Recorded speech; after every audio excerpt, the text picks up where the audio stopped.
The Maori people call this the land of the long white cloud, and it's undeniable that New Zealand is captivating. Its biodiversity and natural wonders are world-renowned, as is the resilience of the people who have endured through recent natural disasters.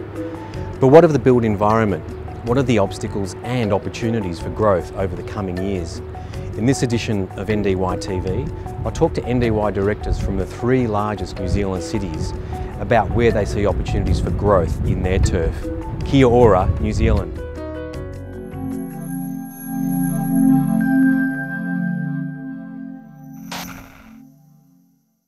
NDY Christchurch office officially commenced in April 2011, and in this short period of time, what sort of projects have you and the team been focusing on?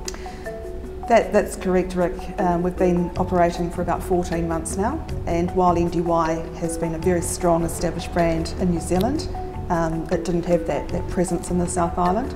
So we've been working very hard over the last 12 months to try and drive that brand recognition throughout the South Island. At the moment, we've been supporting some of our existing client relationships, and we've been really dealing with a number of business continuity projects as businesses try and recover and get on top of their day-to-day operations. So we've been really working with businesses around generation projects, looking at how we design resilience into infrastructure for ongoing project support, a lot of data centre type work. Really about business continuity, making sure that the systems and supports are in place so that if this event ever happened again, those businesses would be a lot more resilient and able to cope moving forward. So interesting. Yeah, indeed. And you've mentioned resilience there, so obviously that's a key component of a lot of the rebuilding program that's going on and a lot of the opportunities, I'm guessing, moving forward. Yeah, correct.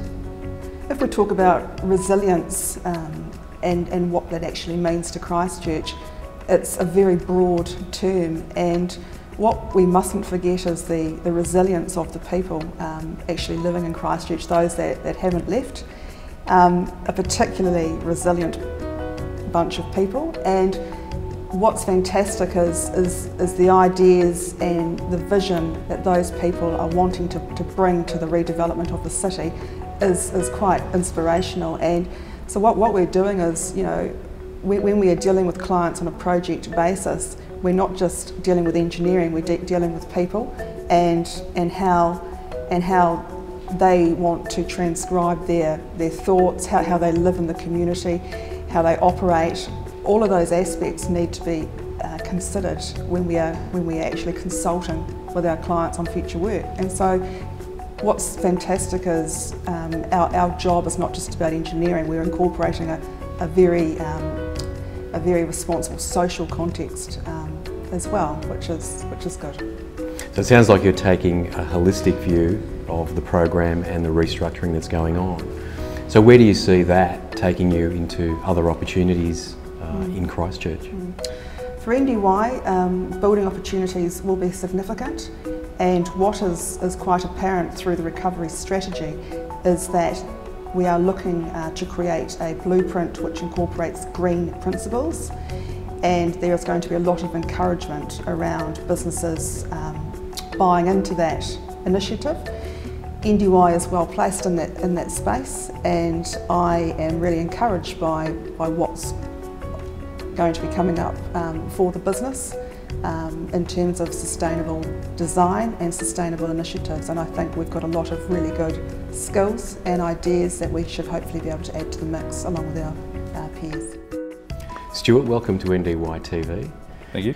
Now, from the Wellington Supreme Court through to offices and even educational facilities, sustainability has been a common thread throughout many of your projects. Correct. And you've also just become a member of the RADA certification program. Correct. So what do you attribute this common theme of sustainability to throughout all of your projects and designs? I think the key point to raise here is that the ethos of sustainability has been in the fabric of the firm from inception of the brand of Norman Disney & Young. And that ethos has been pushed and driven from the very core of the firm for a very, very long time. So the act of maintaining and seeking sustainable opportunities in our projects is a normal outcome for our engineers through their day-to-day work. Couple that with the quality of clients that we are fortunate to work with and their desire to promote and develop sustainable opportunities does position us in a very favourable position to manipulate or modify the outcomes of our projects. So the Supreme Court, for example, was an opportunity to provide one of the largest and most significant court projects in New Zealand, which we were very proud to be involved with, and that project was heavily driven along a sustainability route. Other projects right down through educational sector, Kimiora project for example, was targeted a 5-star Green Star project under the educational rating tool. So the ethos of sustainability has been in the brand of NDY for a very, very long time. And looking ahead, where do you see the greatest opportunities in the Wellington market? I think Wellington's got a dynamic which is quite different to the other markets in New Zealand. One is the presence of a long and stable government sector and the business or markets that have sprung up to surround and support that government need. I think that's a key component of the success of Wellington, and let's face it, we have our fair shares of ups and downs, but I think the levels of variance to the market are less significant to other markets in New Zealand. For us, the opportunity to work on major government projects, working with our key clients and their property needs, is probably one of the key reasons why we've been reasonably successful in the Wellington market. So Michael, the Auckland Residential Property Index has risen over 6% in the past year compared to a national average of 4.6%, and these are robust figures for the residential sector in Auckland. Are you seeing the same type of positive sentiment across the commercial and industrial space? Look, what we're seeing in Auckland at the moment, Rick, is that the building sites around Auckland, which had great big developments proposed pre the GFC, are now coming online with much more sensible schemes. And those sites are coming out with a significant bulk retail component to them, a much smaller commercial aspect to them, and sometimes some residential component to them. So generally those projects are starting to come online now, after 3 years of sort of inactivity. The commercial sector is really in a status where we've got refurbishments coming up and early concept work. We're not seeing much big new build, and that's the way the market's going to be, I think, for another 2 or 3 years. But we are seeing design work starting to flow again, which is good.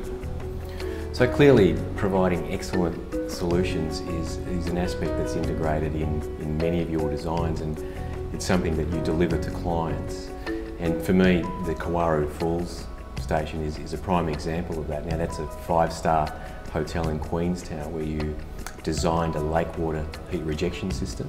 So how do you go about embedding innovation throughout your designs? Well, I think the Auckland office is probably a little bit lucky. You know, we've got a crew of very experienced people, and I think what happens is once you've got that experience in the office, the capacity to pick up new technologies and break them down into the right elements so they're tackled appropriately and the risk is put where it needs to be put.